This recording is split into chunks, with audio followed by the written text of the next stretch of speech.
Hey, it's V Lee here. 2023 is gonna be a year full of challenges and unknown. So today in this video, I am going over 9 tips to help you to become a healthy and wealthy real estate investor in 2023. Are you ready? Let's go.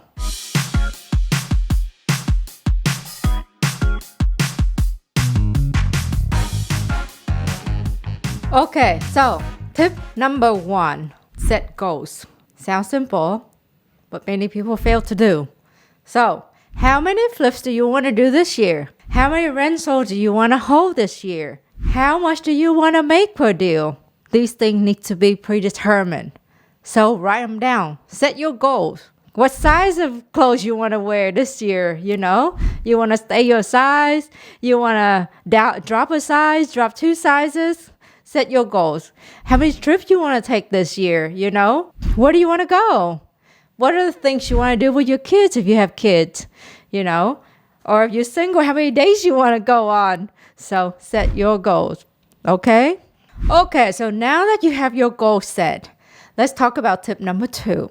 Put a plan together. That's right. Because having goals without a plan is a dream. And we do plenty of that in our sleep already, okay? So we got to put a plan together. You got to have your 1-year plan, your 2 years plan, your 3-year plans. But do know that these plans will change as you gain experience and knowledge. But don't skip this step. Things you need to know. Well, if you plan on buying real estate, where are you going to get your deals from? If you plan to hold rentals, are you going to need money for down payment? And if so, where are you getting this money from? Take a moment, write out your plan, and please share your 1-year plan with us in the comment below. I love to hold you accountable, okay? So, you got your goals, you got your plans. Now, let's get into tip number 3, and that is learn the real estate math. Many people like to talk cap rate, okay? But cap rate to me can be confusing. So there's different factors, different variables that go into cap rate. So I like simple numbers. And I like profit per deal for flips. I like to know cash out of pocket and cash flow for my rentals. If you're not sure on how to do the math, we have an episode on the simple real estate math for the flip business. And we also have another episode on how to analyze your rentals. So you do take the time to learn the real estate math because the math don't lie. Okay? You don't know the math, you can get hurt. Take time, learn the math. Now, there are some investors that will use the quick math like 70% of ARV, which is fine. You can do that.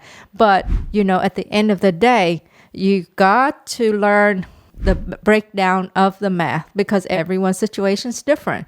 You may get cheaper money. You may get more expensive money. You may have better contractor, you know, so you got to learn the math. That's my tip number 3. This episode is brought to you by Buzz Vacation Rentals, a premier property management company in Houston and Galveston. Give Buzz a call today if you need help in managing your short-term and vacation rental properties at 281-549-8432 or visit their website at pm.buzzvacationrentals.com. Now back to the Real Estate Baller Show. So here is tip number 4. Do your due diligence. If you're writing the check, if you're going to be in the deal, you need to do your own due diligence. Don't rely on someone else to do your due diligence for you. Real estate is very local. In Houston, for example, a property in River Oaks has completely different value than a property in Sunnyside. So you got to do your due diligence. You got to know what the value of the property you're buying, what it's worth as is in its current conditions, and what it's worth after repair. Okay, you got to know those numbers.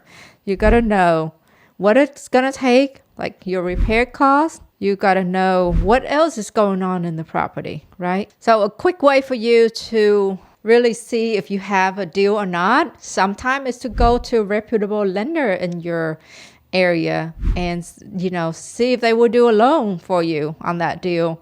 And if they say no, that's a telltale sign that you may not have a deal. So make sure you do your due diligence. Check your boxes, right? Make sure you're not getting yourself into a bad deal. You also need to know how long it takes to exit the deal. So when you get into the deal, part of the due diligence is, well, what is it going to cost you to get in it? How long is it going to take you to get out of it? Or what's it going to cost you while you're in it? And the key thing here is obviously the numbers.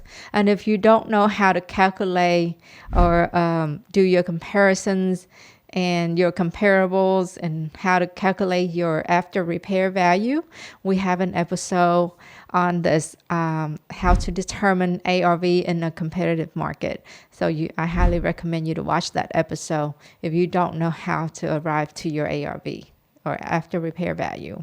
So that is tip number 4. Do your due diligence. Okay, so tip number 5. Build a good team. You cannot do this business alone. Okay, I know I'm getting excited here. Okay, so you will need a team. For starter, you will need a good real estate agent. You probably need more than one because a good one tends to be busy. And when you need someone at moment notice, they may not be available for you. Okay? He or she may not be available for you. So you may need more than one good real estate agent, but you will need some good ones. You will need some good title company.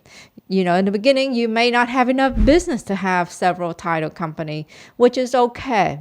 But start off with one good one and then build your way to 2 or 3 good title companies. Then you need good lenders. And maybe starting out, they could be your friend, your family, your uncle, or some really good friends, right? And if you plan to wholesale, you will need to have a handful of buyers. You don't need every buyer in town. You just need a handful of buyer who will buy, and preferably the landlord buyer versus the flippers, because the landlord likely to pay you more than the flipper would. So building a team is an ongoing thing. And you have a smaller team when you start, and as you grow, your team will get bigger and bigger and bigger. And as you get more knowledgeable, as your deal get more comprehensive, you will have real estate attorney, CPAs, different level of, bigger lenders, banks, community banks. You will have more partners, and you'll also start hiring people in your team, right? So your team will grow as you evolve and as you get bigger and more in the business. Or it may not. Maybe you just want to be the solopreneur and be small. Okay, so here's tip number 6. Be greedy. Yes, just like Gordon Gekko, greed is good.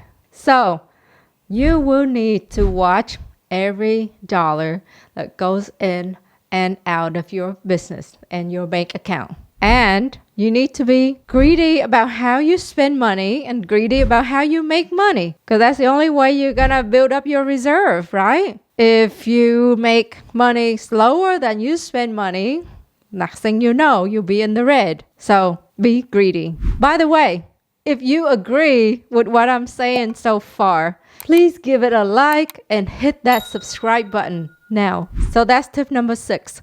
Greed is good. So tip number 7, be a student. 8 years in the business and I am still learning every day. You should keep learning about the real estate market, the trend, what's affecting our business. Is there new regulations that is changing the way we do things? Like, for example, owner financing regulation was changed several years ago, right? Due to the Dodd-Frank. Short-term rental in some area is now restricted. You cannot do short-term rental of less than 30 days. And in some area, a permit is required. So you got to stay up to date with what is required. Not only with what is required, but also to be competitive.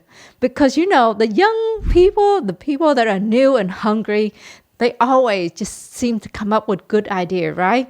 Us, the old farts, I should say. we get comfortable, we get confidence, and then we get comfortable, and then we stop thinking, and then we let the new people like come in and just pass us by, right? So always be a student. That is tip number 7. So tip number 8, be disciplined. Yes, it takes discipline. Nothing we do is easy. There's process, but it's not easy. You know, it takes discipline to spend only what's necessary. I see a lot of investors make the mistake of they get in, they get lucky on the first deal, and they hit it out of the park, and they go buy an expensive car.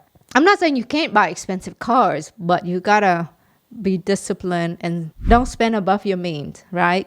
The second thing that you need to be disciplined about is back to the plan. Your goals and your plan. What's your buy box? Stay within that buy box and only go out if you have the expertise, if you know it's the deal. When I first started, I would go chase deal that's not deal. And luckily, I didn't get into any trouble, but those are the kind of trouble that will put you out really quickly. So be disciplined and have the power to say no to the deal that looks like deal, but they're not deals, okay?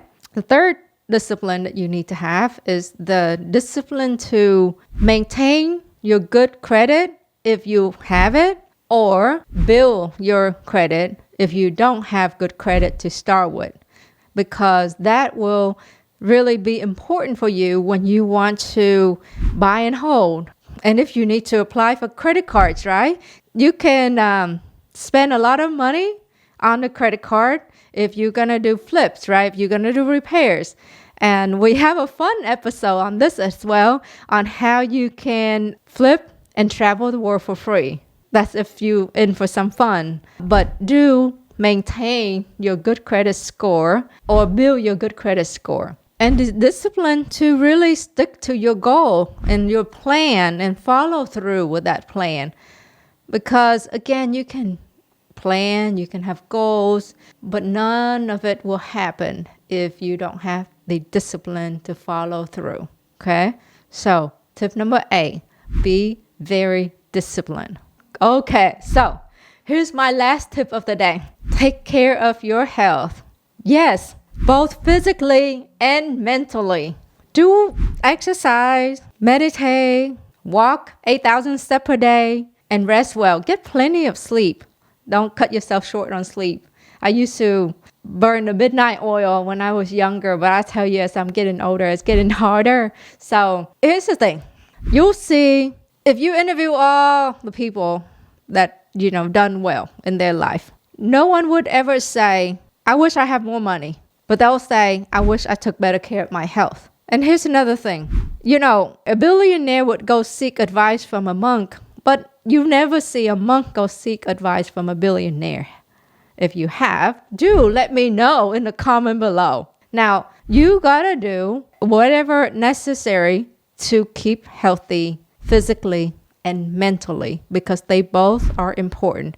Your physical health and your mental health affect how you run your business and how you go on about life. So stay healthy and keep at it, and the wealth will come. So that's my tip number 9. Take good care of yourself. And you should, because what? You should be your own biggest fan. If you enjoyed this episode, I highly recommend you to watch the 8 ways to finance an investment property. And by the way, thank you for watching. Don't forget to hit that like and subscribe button, and see you in the next video.